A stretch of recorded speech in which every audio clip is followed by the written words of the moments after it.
go. What's up, Johnny? Here's my research video. With me is Jess. We're going to go through some of the personal protection techniques first, and then I'll get into the holds. First, we're going to do is one arm on one arm.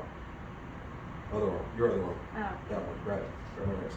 So, to break through from a one wrist grab, you are going to turn your wrist, make a fist, step back, pull away. Once again, that is make a fist, turn your wrist, step back, pull away. As we always know, we're looking to separate that one gap between the thumb and the forefinger, and we're always going to aim for that as we're moving through tack two.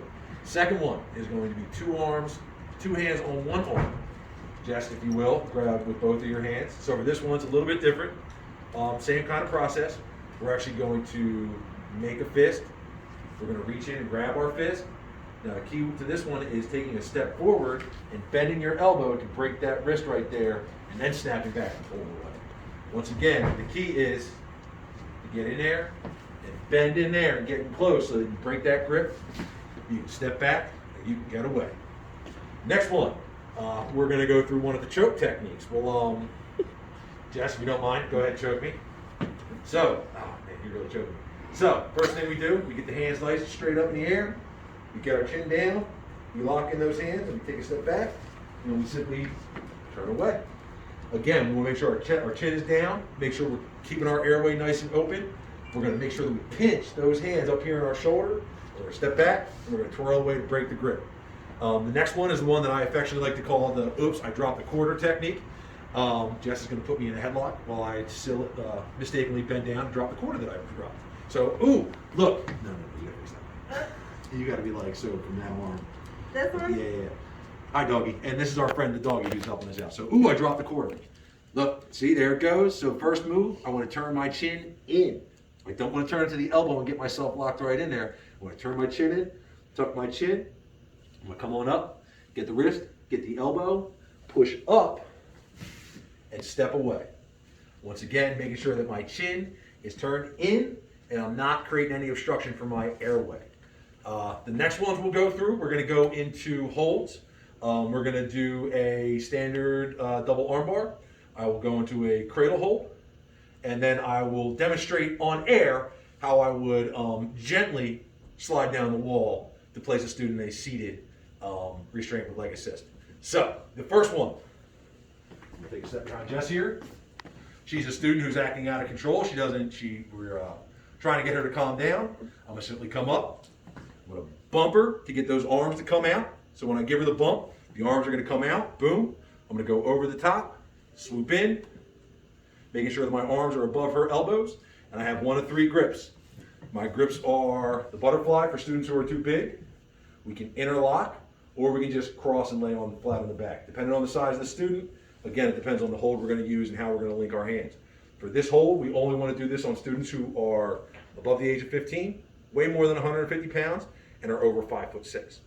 For our smaller students, we're going to do what's called the cradle. Starts off same basic premise. We're going to, instead of chest bumping this time, we're going to push the arms forward, and we're going to wrap them up underneath so that a student cannot break free, and again, is in no harm to themselves. So again, I'm going to come up, I'm going to push the arms forward, I'm going to get the wrists, locking the elbows, lean back, making sure it's good and secure. Key to this one is, again, popping those arms forward, making sure that you get the elbows locked in, and making sure that you have a good grip on the wrist. This one is for students who are under the age of, under the age of 15, under 150 pounds, and under 5'6". So our smaller guys, our elementary school students, this is primarily what we're going to use. The next one that I'm going to show before I go to the wall is how to get into a two-person escort. Presumably, Jess would be the irate student. I have a teammate over here. We're going to draw our line in the sand. Say, Jess, you can't come past this line. If you do, we're going to deem you unsafe. Students irate, they start walking at us. The first thing we're going to do, in tandem, we're both going to get a wrist, and we're going to shoot. Right? When we shoot, we then start communicating. I'm going to talk to my partner. I'm going to figure out who's going to lead the hold, who's not. If I'm leading the hold, I am going to throw this arm around, wait for my partner to give the other arm, come in, double arm bar, boom. If I am not leading the hold, we'll go back to the rip position. I'm here, I'm communicating with my partner. When he says he's ready to go, I'm going to slide down the arm, present that arm nice in there, and let my partner get him in. And that is how we get into our holds.